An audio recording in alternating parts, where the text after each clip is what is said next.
రాముడు రావణాసుడిని చంపి వెనక్కొచ్చింది ఎన్నవ ఏట? మొదట 12 ఏళ్ళు, తర్వాత 12 ఏళ్ళు, 14 ఏళ్ళు అయిన తర్వాత తిరిగి వచ్చాడు.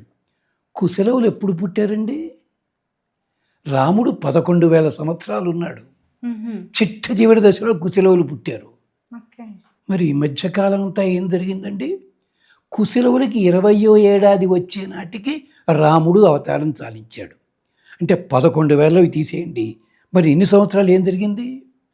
సీతమ్మని వదిలిపెట్టి 200 ఏళ్ళు బతికాడు రాముడు. ప్రతిరోజు యజ్ఞం చేశాడు. ప్రతిరోజు బంగారు సీతను పెట్టుకున్నాడు. 45,000. ఇది బ్రహ్మవైవర్త పురాణంలో ఉంది, చూసుకోవాలి మనం. అంటే ఏకపత్ని వృతులలో అంతరార్థం ఏమిటి? పత్ని అంటే పత్ని యజ్ఞ సంయోగే.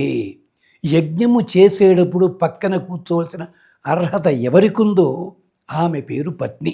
తెలుగులో భార్య అన్నారు, వేరే అర్థం. కానీ రాముడు ఇంకో అందం చెప్పాడు.